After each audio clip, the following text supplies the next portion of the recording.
Bismillahirrahmanirrahim. Assalamualaikum warahmatullahi wabarakatuh. Alhamdulillahirabbil alamin wassalatu wassalamu ala asrofil anbiya'i wal mursalin wa ala alihi washabihi ajmain.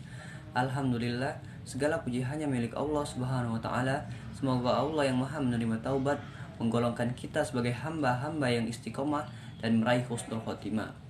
Salawat dan salam semoga selalu tercurah kepada baginda Nabi Muhammad, nabi besar kita, Nabi Agung Sallallahu Alaihi Wasallam. Saudaraku, tidak ada kejadian yang buruk jika bisa kita sikapi dengan baik.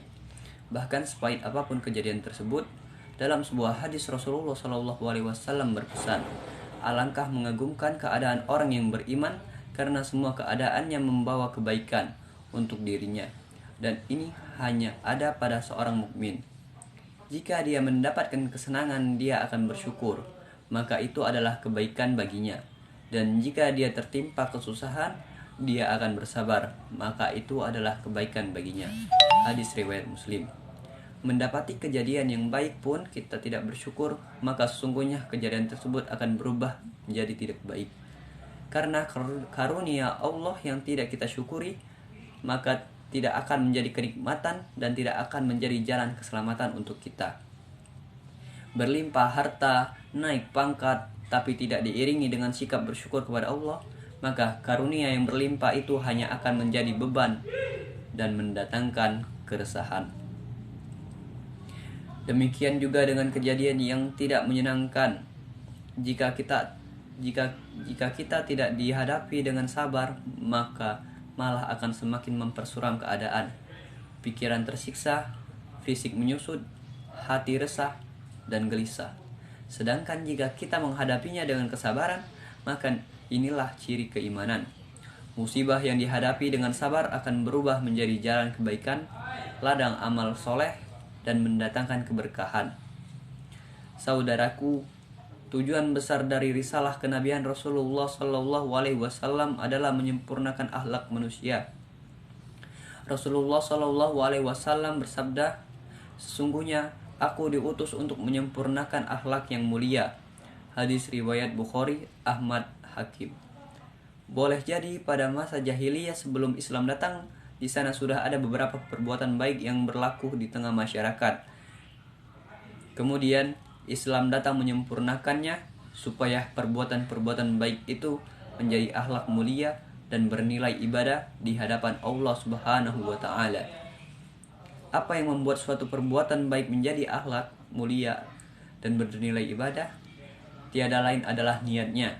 Banyak orang berbuat baik tapi karena ingin dipandang sebagai orang baik, atau berbuat baik supaya disukai atasan dan bisa naik jabatan, atau berbuat baik supaya dikagumi oleh orang yang diharapkan menjadi mertua, atau berbuat baik supaya orang lain hutang budi kepadanya, dan masih banyak perbuatan baik disebabkan motivasi duniawi lainnya. Islam mengajarkan bahwa berbuat baik adalah sebagai ibadah, karena berbuat baik adalah amal yang Allah sukai. Kita tidak perlu mengharapkan penilaian, pujian, penghargaan dari makhluk atas perbuatan baik kita. Yang kita perlukan hanyalah penilaian Allah Subhanahu wa taala. Berbuat baik bukan supaya orang lain suka kepada kita, tapi supaya Allah suka pada kita. Jika Allah suka pada kita, maka Maha Kuasa untuk membuat makhluknya menyukai kita. Berbuat baik adalah contoh dari Rasulullah Sallallahu Alaihi Wasallam. Rasulullah Sallallahu Alaihi Wasallam bersabda, ketahuilah, sesungguhnya di dalam tubuh manusia itu ada segumpal daging. Jika segumpal daging itu baik, maka baiklah seluruh tubuhnya. Dan jika segumpal daging itu buruk, maka buruklah seluruh tubuhnya. Ketahuilah bahwa segumpal daging itu hati. Hadis riwayat Bukhari wa Muslim. Akhlak yang baik bersumber dari hati yang baik. Hati yang bersih akan memancarkan akhlak yang mulia. Seperti teko, ia hanya mengeluarkan isi teko. Jika di dalamnya kopi, maka akan keluar kopi. Jika di dalamnya susu, maka akan keluar susu. Jika di dalamnya air comberan, maka itulah yang ia keluarkan. Jadi, kalau kita ingin punya akhlak yang baik, maka harus berjuang agar memiliki hati yang baik. Bagaimana agar memiliki hati yang baik? Kuncinya adalah belajar dan bersungguh-sungguh. Ilmu akan sia-sia jika tidak dipraktikkan. Ilmu akan percuma jika tidak diamalkan. Namun, amal juga akan menguap begitu saja jika tidak diiringi dengan keistiqomahan atau konsistensi. Bagaimana agar hati kita senantiasa baik dan jernih? Kebaikan hati akan terjaga sesuai dengan kekuatan zikir kita, yaitu ingatan kita kepada Allah Subhanahu wa taala. Semakin hati kita penuh dengan zikrullah, maka hati akan lebih tenang dan bersih dari bibit-bibit penyakit hati.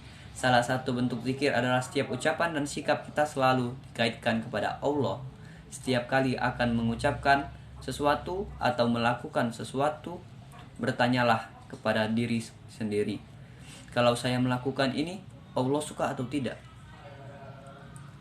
Cara zikir yang lain adalah dengan sering memeriksa niat, apakah kita sedang riya atau tidak sombong, atau tidak mencari pujian manusia atau penilaian Allah, ikhlas atau mengharap pamrih manusia, dan seterusnya. Pegulatan hati yang seperti ini pasti diketahui oleh Allah, dan jika kita mendekatkan diri kepadanya, niscaya Allah akan menjauhkan kita dari sifat tersebut, memudahkan kita memiliki hati yang bersih dan istiqomah dalam kemuliaan akhlak.